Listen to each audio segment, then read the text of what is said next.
Hey Bookaholics, and welcome back to another video. Today I am bringing you another magic systems video. I have been working my way through different books and or series based on their magic systems to recommend to you. So today I'm bringing you 5 recommendations for soft magic systems. Soft magic systems are the magic systems which basically do not have concrete rules. They tend to be more either ethereal or nature-based, or something that is not particularly explained, or at least very thoroughly explained within the text. I have a range of epic fantasy and then also more whimsical fantasy, because whimsical fantasy does tend to always get associated with soft magic, and I didn't want to inundate this just with whimsical fantasies. If you are looking for some whimsical fantasy recommendations specifically, I do have a video for that, which I will leave linked down below. The first soft magic system that I'm going to talk about is the Memory, Sorrow and Thorn series by Tad Williams. Several classic fantasy series I think would fit within this, because hard magic was not something that was particularly desirable or looked into back at the time, especially a lot of those who are derivative from Tolkien. Tolkien at the end of the day does not have a hard magic system, so he would definitely apply here. If you look at the Shannara Chronicles, or if you look at the Riftwar saga, and then if you look at this one, if you look at the Memory, Sorrow and Thorn series, this is one where I think it was more noteworthy because so much of the world is really well established. There is just no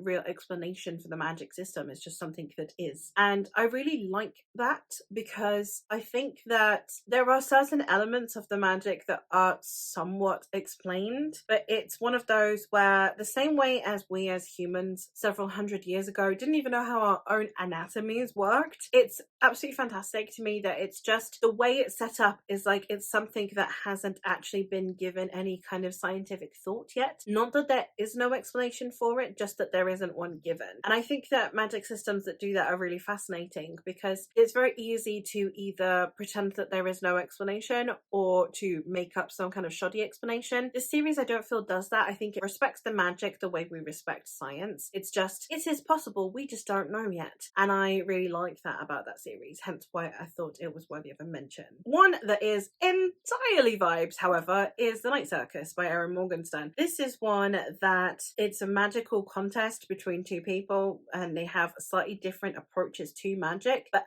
how they wield that magic is really not given a concrete enough explanation. So this one's just all vibes, and it is all whimsy, and it's one that you just kind of have to sink into. Now, I don't think at any point this book felt like I needed to actively stop thinking about it, or it never made me want to question the logic, because everything about it was just this absolute awe-inspiring level of whimsy that the whole book felt that way. So I never felt to question the magic system, because otherwise it would unravel so many other questions, and that's not what the book is aiming for. So unlike Memory, Sorrow and Thorn, where you would kind of question it but there's no explanation given, this one, the whole approach to it is ask no questions, get no lies, and I like that. Another one that I have where the magic system is not explained in any particularly hard kind of way is another one where the magic just is the Chronicles of the Bitch Queen series by K.S. Veloso. This is another one where everyone just, the magic that they know,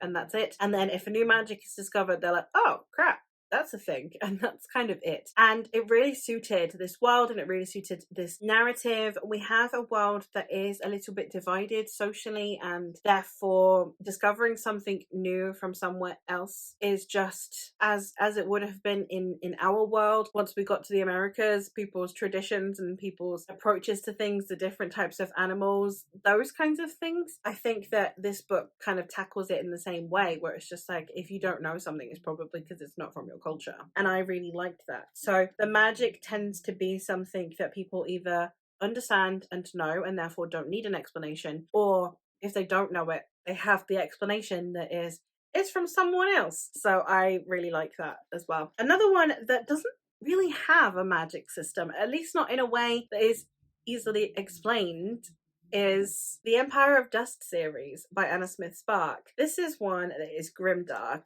and so many things for a lot of this book kind of go unexplained. This one is also one where it doesn't have any kind of magic that is wielded. There is no tangible magic in a way that we are accustomed to. No one's, throwing balls of flame from their hands at someone or anything like that. It is more of like a setting thing, and there's more to it, but I can't really get into it without spoiling things. But we have a world where we have dragons and stuff, and this does have magic. It's not one of those that doesn't have a magic system like in a previous video that I have done, but it doesn't have a very tangible or concrete magic system, but I don't know how to explain it, and I kind of feel like that's the point.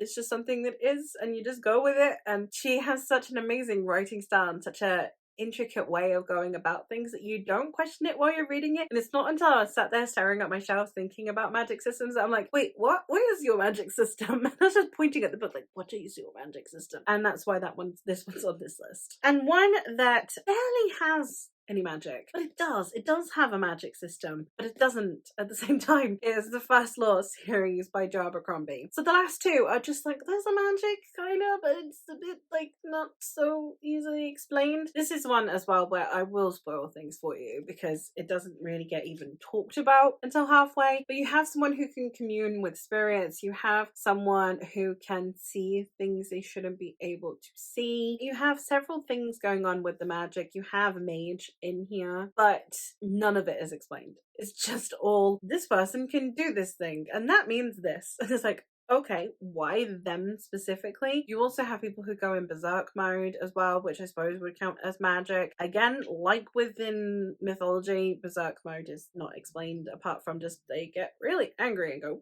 boom, Hulk out, you know? So again, very soft magic system, not one that is easily explained, and definitely not one that you can explain without spoilers that come up later on in the series. However, yes, this one is very loosely fantasy and very loosely has a magic system. And there you have it. Those are 5 recommendations for soft magic systems. All of these books are definitely epic fantasy, well, apart from the Night Circus, which is whimsical fantasy, but they are definitely fantasy and they definitely have magic in them. It's not like the ones where I talked about that have no magic. They have magic. It's just hard to talk about what it is and hard to define and hard to describe. It's just something that is, something that no one in the story is questioning or bothering to explain. So that is all from me for today. So I hope that you've got a recommendation from here, and I hope that you guys can drop me some of your favorite fantasies with soft magic systems in the comments down below. But that is all from me for today. So hopefully I'll catch you in another one soon. Bye.